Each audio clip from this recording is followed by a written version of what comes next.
Well, days like Sunday make you wonder, will it ever get any better?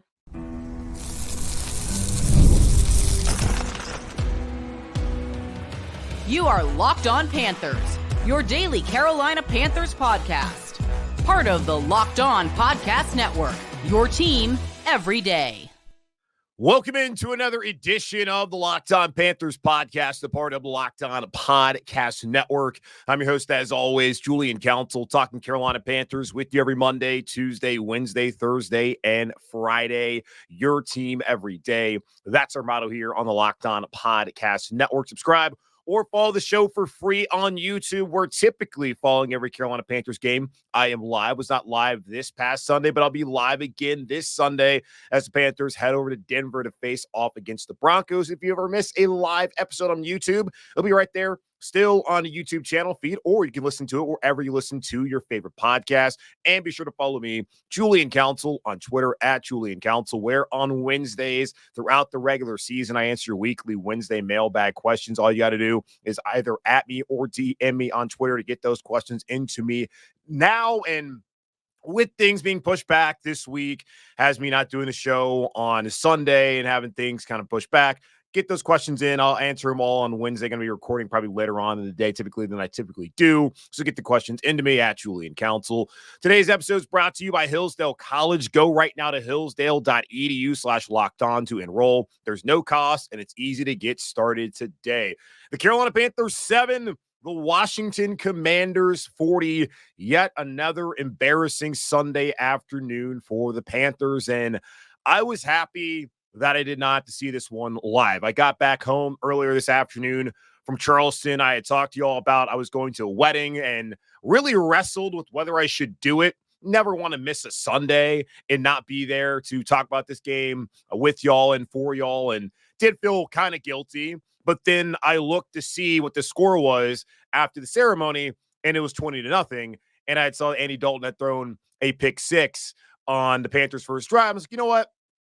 I made the right decision to go to this beautiful wedding of two people that I love instead of sitting at home doing my job, yes, but sitting at home and watching this game. And I just watched it for the first time before hopping on here. And oh my goodness, man, it's not even that surprising because I know we all expected this Panthers defense to give up points yet again, but offensively, you don't expect these kind of performances, especially against a Washington defense that did not come in as one of the most ballyhoo defenses in the NFL. I saw it on CBS. They were allowing 6 yards per play. That was fourth most in the NFL heading into that game on Sunday. And the Panthers mustered 180 yards, 4.2 yards per play. Like, that is not a good defense. But yet, you saw the Panthers blow so many assignments in this game, especially when it came to blocking. I looked at it earlier in the game, back-to-back plays.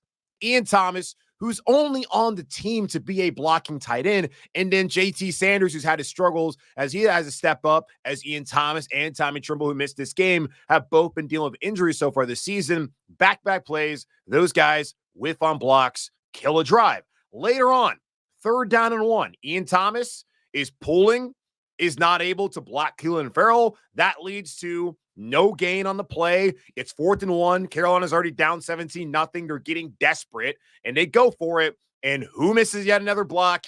Ian Thomas. So by my count, just in the first half, he had 3 missed blocks. I don't know how the Panthers can be successful running the ball when you have guys like that who can't just simply do their job. And Chuba Hubbard had a couple nice runs in this game. He had the only touchdown on the afternoon for the Panthers, but most of the part you would see 8-yard run, 9-yard run, and then it would be a negative. Washington had 5 tackles for loss in this game, and Dave Canales talked about after the game, we can't have that in the run game. We can't have these guys in our backfield, and we saw it time and time again because your tight ends couldn't block. Saw Yosh Nijman missing assignment as well. Just fundamental things that the Carolina Panthers offense could not get together on Sunday. And then your quarterback also didn't play well at all. 11 of 16, which not bad numbers wise, only for 93 yards, no touchdowns, 2 interceptions, and a 3.2 QBR. By the way, that's the lowest QBR game in the NFL this season. Bryce Young had a 6.6 QBR week 2 versus the Chargers. That's the third worst. The rest of them are from Skylar Thompson of the Miami Dolphins and then Deshaun Watson of the Cleveland Browns, who's now out for the rest of the season with an Achilles tear. Like, Andy wasn't good, but honestly, when I watched, it's like, was he that bad? He clearly the QBR is not great. He had a 44.0 passer rating, so that wasn't great either. I just looked at the situation where, okay, the interception there, just Farrell is unblocked. I don't know what was going on there, whether he got the protection wrong, whether someone missed their assignment on that outside, but Icky was blocking somebody else on the left side, and Cleveland Farrell comes unblocked. Dalton knows he's got to get rid of it. He's trying to throw it to Miles Sanders. Bad throw. Dave Canales said after the game he should have just dirted it and gone to third down and live another day. And instead, what do we see? We see an interception. So that one gets taken back all the way by Dante Fowler Jr. And right then and there, you're looking at it, it's like, okay, this is going to be a long day. Opening kickoff, there's a penalty, and that was a bad sign a couple weeks ago when they faced off against New Orleans, where you saw Felipe Franks make a great play, but the problem was got a handful of face masks, then was dancing when it was obviously a penalty, knew right then and there they were going to lose that game. Today, I saw that penalty by Lonnie Johnson Jr. with already knowing the result of the game. I was thinking to myself, had you watched this live, would that be the tip-off that, oh, this is going to be a bad Sunday? Probably. If that wasn't it, certainly the pick six on an opening drive was by Andy Dalton. Not a great play by him. Now, the second one, that felt like it was all Deontay Johnson, who I wonder just how healthy he was in this game. He's been on the injury report the last couple of weeks of an ankle injury. The only catch he had in this game, he had one reception for 17 yards. That only catch he had, he came up and he immediately went off the field, looked gimpy. So I just wonder how healthy he was in the first place, as we didn't see him involved at all in the passing game. He had 3 targets. The only receiver who had even a decent game was JT Sanders. 6 receptions, 61 yards, at a long of 29. So he caught all 6 of his targets. So that's a positive. You want to find anything from one of these young guys. But Coker had 1 reception on 1 target for 10 yards. Ian Thomas, my God, 2 receptions for 4 yards. Got lucky on one of those where looked like to me, and Charles Davis was saying it too, looked like he was short, but they gave him a first down anyways. Xavier Legette, 3 targets, but 2 receptions, 3 yards. No one was involved. Like, the pass game was atrocious yet again on Sunday. And I don't know what exactly you can say about this offensive team right now, where Canales said it's scheme, it's on him.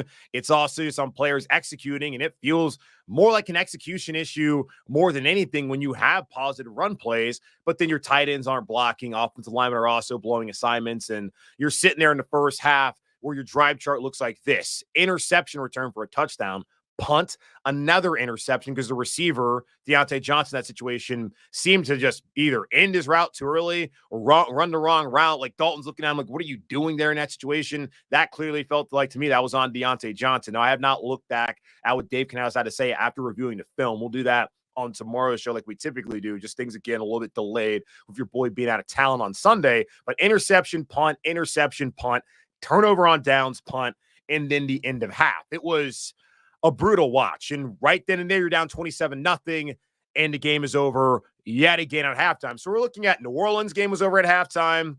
The Chargers game was basically over at halftime. Chicago was over at halftime. This game was over at halftime. The only games where they've still been in it in the second half have been Atlanta last week, Cincinnati, and then you also look at the game where they won against Las Vegas, where, hell, it was over at halftime because Carolina was playing so well. So they're just getting blown out of the water week in and week out. And Ian Eagle, which was great to actually get to have Ian Eagle on a game, probably the last time it's going to happen this year. He's only there because he lives in D.C. or lives in New York, and probably take the Acela down there to D.C. to go watch Jaden Daniels and the Commanders. And Jaden Daniels barely even played in this game, and the Panthers still lost 40-7. But he pointed this out on the broadcast.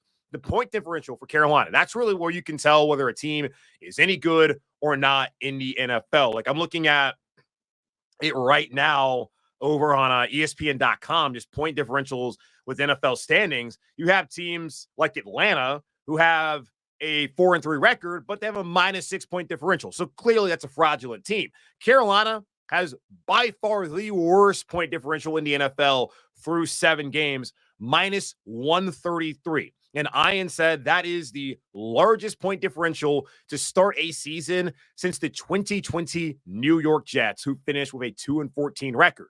Carolina's coming off a 2-15 season, the first one ever in the NFL. And right now, we're sitting here wondering, when are they going to get another win? Like, they could beat Denver on Sunday, certainly on the road, but this is a team that can't get any stops. And we're also seeing, even with Andy Dalton offensively, it's never going to be what it was against Las Vegas. And again, I don't want to say I told you so, but even on that afternoon, it's like, okay, great. He looked awesome, but that's the best you're going to be able to get out of Andy Dalton, and you're not getting that every week. I said at the time, if he plays like that every week, he's going to be the MVP of the league. Like, that is how it would happen. Is he the only, at that point in time, he had the only 300-yard passing and 3 touchdown games so far in the NFL season in week 3 on the road against Las Vegas. And if he played like that every week, the Panthers are going to win the Division 1, and they're also going to have the MVP of the league. But that's not how Andy Dalton's played since then. He was fine against Cincinnati. He wasn't good against Chicago. Wasn't good, of course, against Washington. He was not great either against Atlanta. Like, we're kind of seeing why Andy Dalton, since leaving Cincinnati, has bounced around from Chicago to Dallas, New Orleans, now here in Carolina, and why he was a backup in the first place. But he has certainly given the Panthers a better chance to win, except on Sunday, that certainly was not the case, as Panthers get shellacked 40-7 against Commanders. And we did get to see yet another Bryce Young cameo. Dave Canales did say, had the Panthers defense been able to get off the field, which is impossible for this unit, and not giving up that final field goal to make it 40-7, he would have put Bryce Young out there hoping for 2 more drives. And Evan Washburn, he reported after halftime on CBS that the plan was to keep Andy Dalton out there, and if late in the game, if the situation dictated it, then they would put in Bryce Young. Saw the same thing a couple weeks ago, as Bryce Young was used as a shield in that Bears game where Taylor Moton went down and Austin Corbett went down. Wanted to protect Andy Dalton. Today it sounded more like development, but also they're getting their ass kicked. There's no point in having Andy out there. This is an opportunity for Bryce to go out there and play some snaps. So the messaging was better, but yet again, showing you they don't believe in Bryce, even with Andy not having a great game, the lowest QBR game of the season, and Dave saying, yes, he will start again in Denver. There just does not appear to be right now at 1-6 any appetite going back to Bryce Young. Will it happen later on in the season? We'll see. Something that we can certainly talk about later here on the show and throughout the rest of the week as the Panthers prepare to head to Mile High to face off against the Denver Broncos. The defense was awful yet again, and looking at the injuries, are you really surprised? We'll talk about that here in just a moment on Locked On Panthers. This show is sponsored by BetterHelp. What's something that scares you? Halloween lets us have fun with what scares us, but what about those fears don't involve zombies and ghosts? Therapy is a great tool for facing your fears and finding ways to overcome them, because sometimes the scariest thing is not facing our fears in the first place and holding ourselves back. If you're thinking of starting therapy, give BetterHelp a try. It's entirely online, designed to be convenient, flexible, and suited to your schedule. Just fill out a brief questionnaire to get matched with a licensed therapist and switch therapists anytime for no additional charge. Overcome your fears with BetterHelp. Visit BetterHelp.com/lockedon today to get 10% off your first month. That's BetterHelp, HELP.com/lockedon. Time is our most precious commodity, so don't waste it scrolling through the same mind-numbing content for hours and hours. How can you spend it wisely to improve yourself? Our sponsor, Hillsdale College, is offering more than 40 free, that's right, free online courses. Here are just a few of the courses available right now. Constitution 101, the meaning and history of the Constitution, Introduction to Free Market Economics, The Great American Story, A Land of Hope, The Rise and Fall of the Roman Republic. All Hillsdale courses are self-paced so that you can start whenever and tune in wherever. Plus, you can go deeper readings, quizzes, discussions, or just enjoy the lectures. Go right now to hillsdale.edu/lockedon to enroll. There's no cost, and it's easy to get started. At hillsdale.edu/lockedon to register. hillsdale.edu/lockedon. I don't know what the Panthers did to the football gods, but year in and year out, this team appears to have the worst injury luck of any team in the NFL. And defensively, it's hit them really hard, as we all know. Derrick Brown played one game. He's done for the season with a meniscus tear. Shaq Thompson tore his Achilles. He's done for the season, probably done permanently in Carolina as well. And that's not even mentioning the fact that DJ Woonem has not played a snap. Dane Jackson had not played a snap until Sunday, where he made his debut against Washington. Amari Barno's still hurt. It's just been a plethora of defensive injuries, and they just don't seem to stop, like the inactives. All of them were all injured players. Jadeveon Clowney missed his second week in a row after suffering that shoulder injury against Chicago in the second half of that game. Josey Jewell missed his, I believe, third straight game with a hamstring and groin injury. Clyde Charles, who had been filling in for Josey Jewell at linebacker, he has a hamstring injury. He missed this game, which meant that Chandler Wooten had to start at linebacker. John Radigan, another linebacker, listed with a knee and an illness, so he did not play. A'Shawn Robinson, who's been one of the Panthers' best defenders, which is not saying much for this terrible defense, but he did not play either, as he's been, yes, their best defensive tackle. So that meant that Nick Thurman had to start for A'Shawn Robinson, that Chandler Wooten had to start for Clyde Charles, who was starting in place of Josey Jewell. Like, you looked at this, you had Lonnie Johnson Jr., Charles Harris, Marquise Haynes, LeBrian Ray, and Nick Thurman all there on the opening play of the game, where Jaden Daniels just fakes him out with the whole zone read and goes to the outside, runs 46 yards down the field. And by the way, on that play is where he injured his rib. And we saw later on the drive, he fell down awkwardly where it looked like he just, I don't want to get touched at all. And they were looking as what happened to him. And then later on, you saw he took that hit right as they had to end up kicking a field goal on that drive. He got hurt on the first play. The very first play of the game, Jaden Daniels got hurt, and the Panthers still lost 40-7. Now, of course, 7 of those points are attributed to the offense with the pick six, but still they gave up 33 points. And Jaden Daniels was only a part of 3 of those points on Sunday.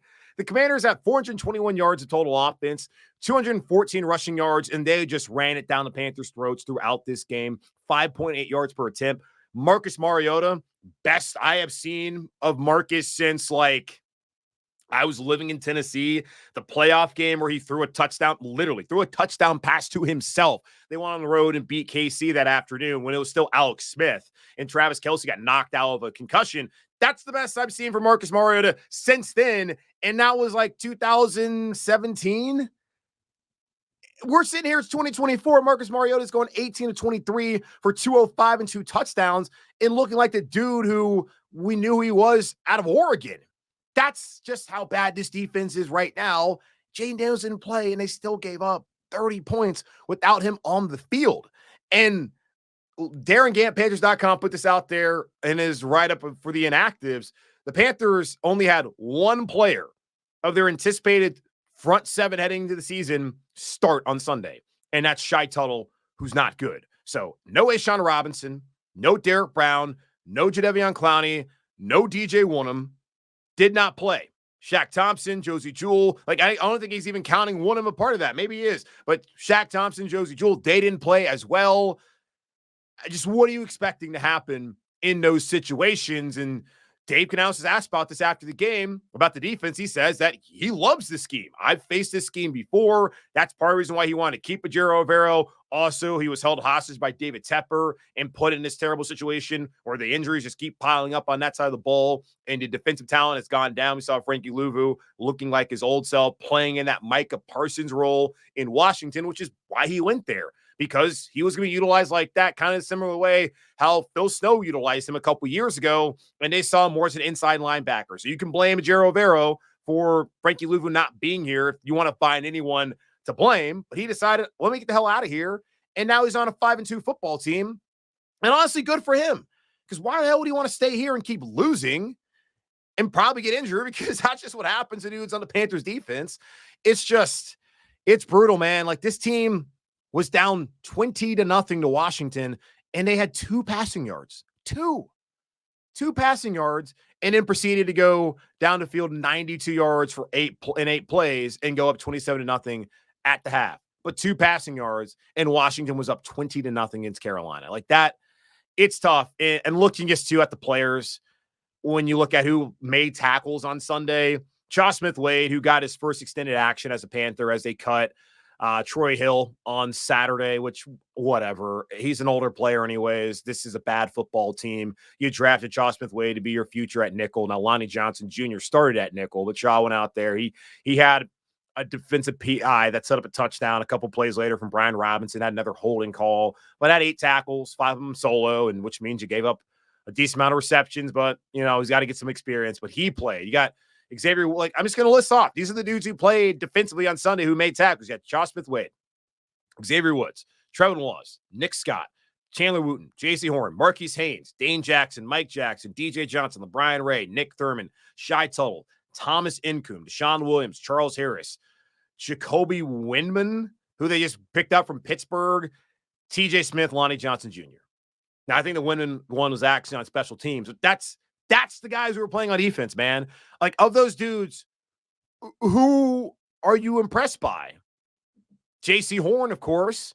Trevin Wallace, as he stepped into that role as the inside linebacker here in Carolina, and now wearing a green dot with the helmet comm and calling out the snaps and all that, all the plays. But that's not good enough. Nick Scott, more missed tackles. I don't even know how he was able to get 6 tackles in this game because he misses a ton, and we're seeing why the Cincinnati Bengals benched him last year. He was the worst safety in NFL last season, according to PFF. And we see why. He's not a good player. Hope the thought was coming in this new scheme, or he had been fine in the past in LA, that he would play better, and he has not played well at all. So Xavier Woods, he's had his issues, and I keep going back to it. Had a lot to say to the media following that anomaly, which it was, against the Raiders, and they've been terrible since. They've given up 34, 36, 38, about 40 since that game. And yeah, the media, it's all the media being negative. That's why the Panthers keep giving up more and more each week. So what, is 34, 36, 38, 40? Is it 42 next week for Denver? Congratulations to the Broncos on their 6 touchdowns, if that's going to be the case. I know Jero Vero, there's a lot of folks upset about him. He certainly has to bear responsibility. He has not made any excuses. He said there are no excuses for why this defense is as bad as it is this season. The excuses are the injuries and the overall lack of talent on the roster. And when you have injuries, you have one of the bottom 5 talented rosters in the NFL. This is what you get. You get 40 points put up on you, really 33, and 30 of those of Marcus Mariota and no Jaden Daniels. Like, this is what happens in those situations. So not really sitting here trying to defend the guy. Just look at the reality situation, y'all. They don't have their best players are hurt, and the guys that are coming in to back them up aren't great. If they were any good, they probably wouldn't be playing here in Carolina. So here we are. Another 47 embarrassing loss, and these just keep happening every single year, and I'm sick and tired of watching it. I'm sick and tired of talking about it. So what now? Where do the Panthers go from here? A question that I feel like we ask every single week. Hey, NFL fans, you can start the season with big return on FanDuel, America's #1 sportsbook. So when you get a hunch in the middle of the game, you can check out the latest stats, view live play-by-play, and so much more on the same page where you place your bets. And speaking of bets, going ahead and looking ahead to Sunday, 4:25 Eastern time over in the mile-high city of Denver. The Panthers are 7.5-point underdogs yet again. 8.5 last week, now 7.5 this week against Denver. That may go up. Plus 320 money line. Over under of 43.5. And looking at it, it was 47. So it was 50. It was in like 50 something last week. So I actually don't think they hit the over last week. So apologies on that one. That's mainly the Panthers offense's fault that it didn't hit, because Washington certainly did their part. You'll get started $200 in bonus bets guaranteed when you place your first $5 bet. That's FanDuel.com, America's #1 sportsbook. So what now? Where do the Panthers go from here? A question that we seem to be asking ourselves every single week nowadays here in Carolina as the Panthers get just demolished, 40-7, embarrass themselves yet again in kind of performance where I'm not putting like Dave Canales on the hot seat at all. But they keep going out there and doing stuff like that. And the way things have played out with Bryce Young so far, and we thought he was brought in here to develop Bryce, and he bailed on Bryce after 2 games. You got to wonder, because if the team is getting blown out 36-10 by a Chicago Bears team that hadn't even scored more than 24 points in a game leading up to that, they're getting blown out like this against Washington, who is a good football team, but that's not been a good defense for his offense not to be able to move the ball at all and stay on the field at all and continue to turn it over. and he's the play caller. This is another thing about it. No one in the NFL wanted this guy. No one else even bothered to interview him. He had only 1 year as a play caller. Yes, did a great job with Baker. Yes, did a great job with Geno. But understand, only 1 year of experience, and his team right now is just looking terrible. And offensively, it feels like their identity should be running the ball, but they haven't really been that dedicated to it. Then on Sunday, I mean, Charles Davis was sitting there saying, you guys got to keep running. I know you're down 17-0, but that's who you are. But when guys are missing assignments, it's hard to be able to do that. It's hard to stay on the field as well. In the passing game, brought nothing, and that's a concern. So Dave Canales, he has not shied away from any sort of criticism on his part as far as the offensive play caller and the design. And he said at times that they've gotten out schemed. He has got to do a better job. I mean, he's learning on the job as a play caller, only in second year, but also as just a head coach. And right now, his team is terrible. Injuries have played a large role into that, and he kind of alluded to that when he was asked about Ejiro Evero and the defensive issues that Carolina has, saying how much he loves the scheme, having faced it before in Tampa, and also having issues with it. And I don't know, you kind of go back to what Sarase Dennis had to say in Tampa before the offseason, just talking about the new offense there in Tampa with Liam Cohen and how it gave you a lot more to look at. And it seemed like Dave Canales' was more simplistic. And so far offensively, Carolina's had a couple of clunkers now of Andy Dalton, who Dave Canales said gives him the best chance to win.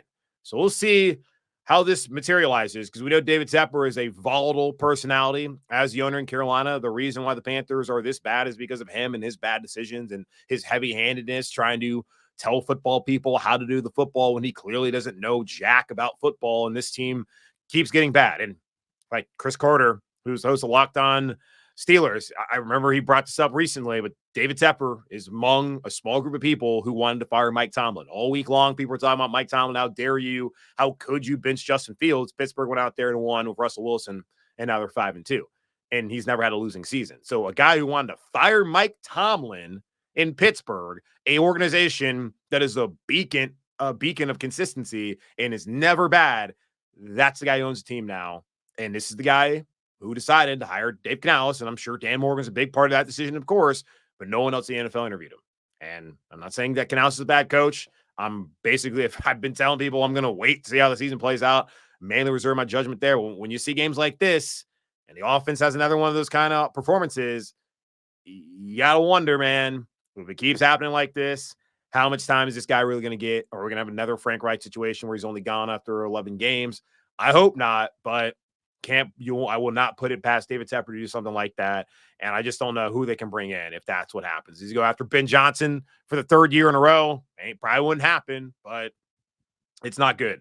So they got to be way more competitive and get their football right, which is what Dave Canales said they wanted to do from the very beginning. And they have gotten the football wrong 6 times so far this season as Panthers dropped to 1-6. And Charles Davis is also advocating to get Bryce Young back out there down a stretch as far as the rest of the season. And look, they're 1-6, and we'll talk more about this week. And I brought this up on the show on Friday. How active will Carolina be at the trade deadline? Diana Rossini of The Athletic, she wrote this on Sunday, mentioning guys like Jonan Mingo, who's lost his starting spot to Jalen Coker, and that's another failed draft pick here in Carolina. So bravo to everybody who decided to go get that guy. Of all the receivers come out of Ole Miss recently, you wanted Jonan Mingo, who didn't do anything in college. And what do you know? He's not doing anything in the NFL and has now lost his job to a dude who played at Holy Cross. All due respect, the Holy Cross, and to Worcester, Mass, and to Jalen Coker, and to the Patriot League. But my God, really?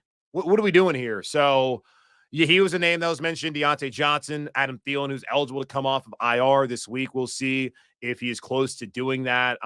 Again, have not listened to what Dave Canales had to say on Monday. I'm trying to keep things chronological in order of how I typically do things throughout the week, even if I'm a day behind because of being at that wedding on Sunday. I don't know what his update is on Adam Thielen. We'll talk more about that on Tuesday's show.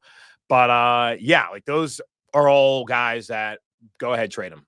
They're 1-6. Dalton is not playing like a guy that you would want to go back to. And the whole discussion we've had about Andy Dalton is if he continues to play well enough and have the Panthers like competitive and potentially winning games as well, then that could be somebody you have as a bridge quarterback next year. He's also going to be 37 at the end of the month on the 29th. So next week, he's going to be 37 next Tuesday.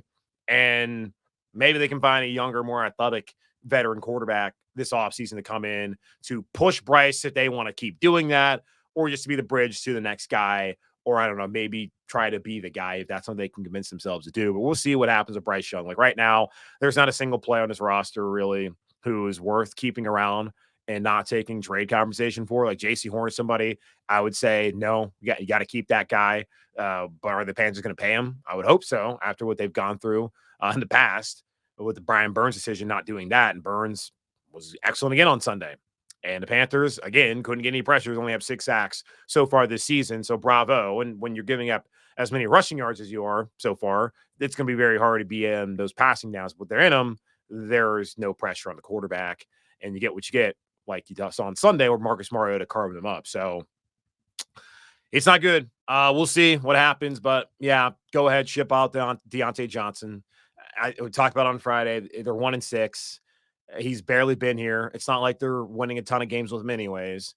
And is he going to resign for this team? You really think this guy wants to be back here in Carolina? No, the Panthers need to be focused on trying to find some long-term solutions. He's not going to be a long-term solution. Let's be honest with ourselves. Adam Thielen as well. Go ahead and move off of him. Jonathan Mingo, go ahead and move off of him. Roll with Leggett, roll with Coker, and more, I guess, the rest of the season, and see if some younger guys can step up. Because if you're seeing a bunch of targets to Coker and Leggett and to Sanders, like that's supposed to be your future. So go with that. Get compensation. The season's over. I said last week it's farmer's market. I already put it out there again on Twitter on Sunday in case you missed it. Another stock image of a farmer's market. It's over for this team. And whatever they hope to achieve in 2024, it's not going to happen. But yeah, outside of JC Horn, among the active players on the roster, there really is not one player worth keeping around and not taking draft compensation. But he's not someone who's been mentioned. Miles Sanders, another name, especially with Jonathan Brooks coming back. That would make sense. And we'll see what happens. But as far as the price goes, it's me, Andy again. I assume it'll probably be Andy against New Orleans. It'll be Andy in Munich. And then we'll see after the bye what they decide to do. And we'll see also they decide to trade Bryce Young because he is also a name. And that's mentioned among the trade rumors by the actual source people out there in the NFL. Do the Panthers move off of him in the next coming weeks? We'll see. But what we've seen so far is a very bad football team, riddled with injuries, and a first-year head coach who I'm a little worried about because of the guy who employed him, and that being David Tepper. So the Panthers get shellacked 40-7 against Washington and fall to 1-6 on the season. That's going to wrap up this edition of Locked On Panthers podcast, part of Locked On Podcast Network, hosted by yours truly, Julian Council. Again, y'all subscribe, follow the show for free on YouTube or wherever you listen to your favorite podcast. And be sure to follow me, Julian Council, on Twitter at Julian Council, where on Wednesday I'll be back a little bit later than typically to answer your weekly Wednesday mailbag questions, either at me or DM me to get those questions into me. Do that by Wednesday morning this week, and I'll answer them here on the show. But in the meantime, be safe, be happy, be whole, and as always, and got to do it more now than ever, keep pounding.